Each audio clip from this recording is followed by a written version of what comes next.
Alright guys, welcome into the core plays video. Yes, I am doing the core plays video separately for you guys this week. Last week, just talking over, gave you guys 3 out of 4 really solid picks, core plays wise. Brian Harmon was able to go on and get a top 10 finish. Paul Casey had some sort of back issues going on, appeared to be, but he ended up having a good finish as well. This week, like I said, going to be a separate video, okay? Core plays video here. If you guys want the picks and previews video as well, that's just a much more in-depth version of the coverage. Definitely check that out. Also, we'll have a fades, sleepers, values video as well for you guys out on Tuesday morning. But let's get the fluff out of here. Let's just get into the core plays. That's what you guys came here for. So starting off, my first core play is going to be Hideki Matsuyama. Now, yes, he's priced at 10.4. That is a lot to pay up for him, but this is a week in which I think you might have to be paying up for some studs. With Hideki, we do get some safety, but we also do get some upside. He's had a 21st and a 13th place finish at this tournament over the past 2 years. You know, those are the only 2 years that we've seen this tournament.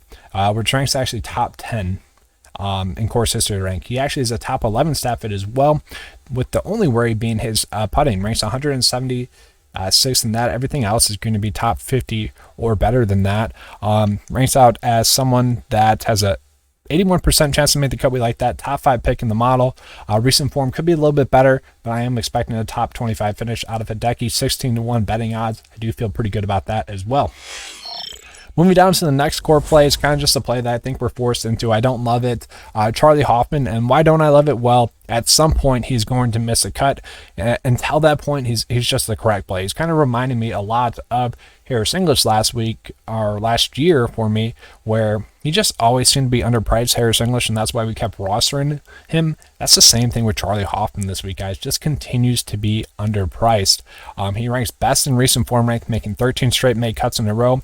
His recent form, 30th, 57th, 57th, 3rd, 17th, 18th, 18th, 2nd, and 34th place finish. So the high upside finishes are there for him, but we also have been getting safety out of him recently on tour. The only worry with him is that he's had one start here, and he missed the cut.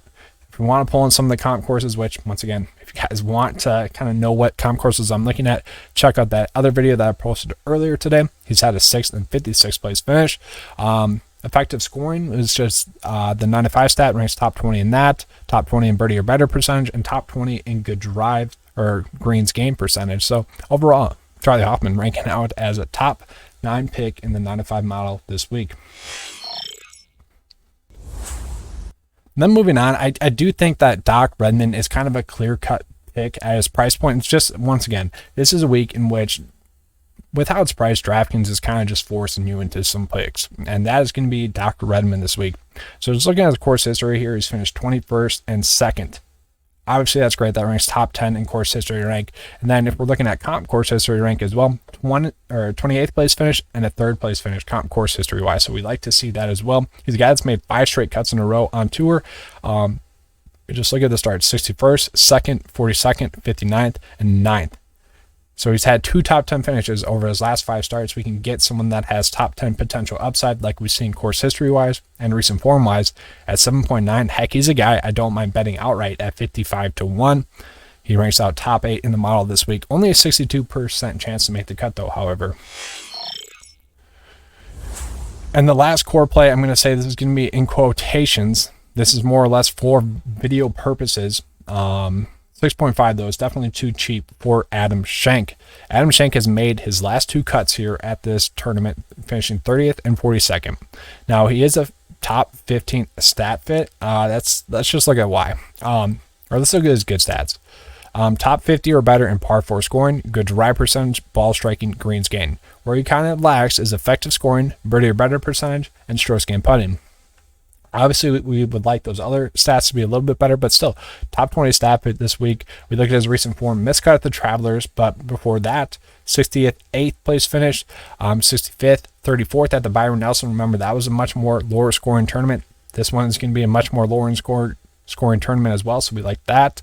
Miscut at the Wells Fargo, 18th, 20th, or 25th place finish prior to that. So overall, he ranks out as someone that is going to be a top 15 pick in the model this week. At this price point, I think that's going to be well worth the risk. Heck, this is a week in which I think we're going to have a lot of lineups that the norm of missed cuts in lineups is going to be 4 out of 6 across the cut line. So, if you just want to factor in a missed cut with Adam Shank and kind of lock in some made cuts on the top end, I'm perfectly fine with that as well.